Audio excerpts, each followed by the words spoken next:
दिसंबर की महापंचायत का दिखा असर। नरेश मीणा के 40 साथियों को हाईकोर्ट से मिली जमानत। नरेश मीणा और अन्य 22 साथियों को भी हाईकोर्ट से बहुत जल्दी मिल सकती है जमानत। प्रहलाद गुंजल ने महापंचायत से भजनलाल सरकार को दिया था 10 दिन का अल्टीमेटम।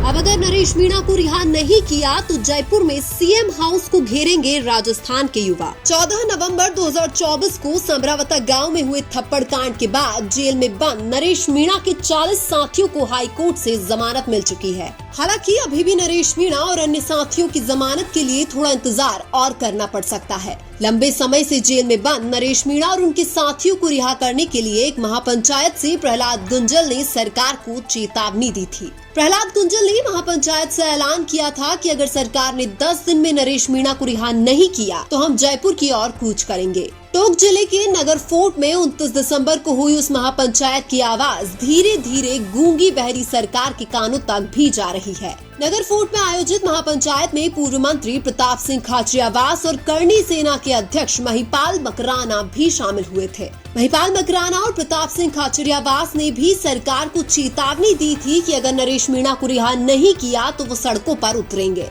प्रहलाद गुंजल ने उस महापंचायत से यह भी ऐलान किया था कि अगर सरकार ने हमें जयपुर जाने से रोका तो पूरा राजस्थान रुक जाएगा। यानी कि अब नरेश मीणा के समर्थकों का अगला टारगेट जयपुर में सीएम हाउस होगा।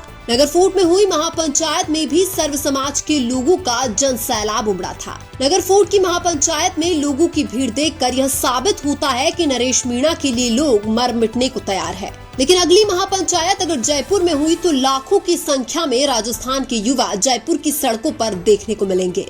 अब सोई हुई सरकार को जगाने के लिए नरेश मीणा के समर्थकों को जयपुर कूच करना ही पड़ेगा, क्योंकि नरेश मीणा के साथ अब तक जो भी हुआ है वो सारा खेल सत्ताधारी सरकार के द्वारा खेला गया है। लोकतंत्र के साथ खिलवाड़ करने वाले एसडीएम को अभी तक गिरफ्तार नहीं किया है, ये भी सरकार के इशारों पर ही हो रहा है। दूसरी तरफ ग्रामीणों के साथ प्रशासन ने जो बर्बरता की है उस पर भी सरकार कोई एक्शन नहीं ले रही है। दूसरी तरफ सरकार के इशारों पर समरावता गांव सहित आसपास के गांव के कई निर्दोषी युवाओं को जेल में बंद कर दिया था। अब बहुत ही लंबे समय के बाद नरेश मीणा के 40 साथियों को तो जमानत मिल गई है, लेकिन अभी भी सरकार के इशारों पर कई सारे निर्दोष युवा जेल में ही बंद है। इसलिए सरकार का ये एक तरफा रवैया लोकतंत्र के लिए भी ठीक नहीं है। समरावता कांड में पुलिस प्रशासन ने ग्रामीणों की कई गाड़ियां जला दी थी, उसकी भी सरकार भरपाई नहीं कर रही है। आखिर सरकार की ऐसी क्या मजबूरी है कि गलती करने वाले एसडीएम और प्रशासन पर कार्यवाही नहीं कर रही है।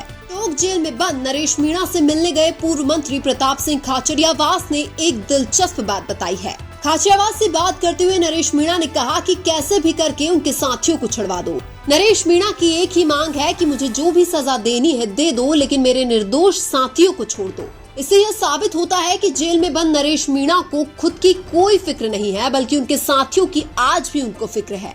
हालांकि 40 साथियों को जमानत मिलने से नरेश मीणा थोड़े खुश जरूर होंगे, लेकिन नरेश मीणा सबसे ज्यादा खुश उस दिन होंगे जब बचे हुए 22 साथियों को भी जमानत मिल जाएगी।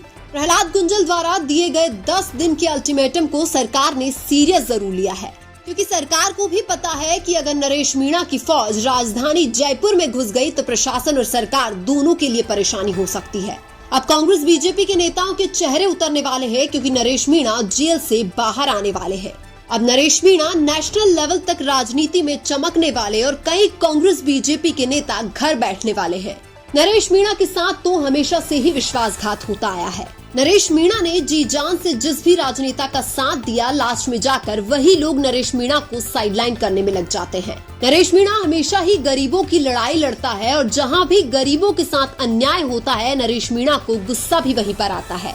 समरावता गांव में भी एसडीएम और प्रशासन लोकतंत्र की हत्या करके ग्रामीणों की मेहनत पर पानी फेरना चाहते थे, इसलिए नरेश मीणा को एसडीएम पर गुस्सा आ गया था और नरेश मीणा ने एसडीएम को चांटा जड़ दिया था।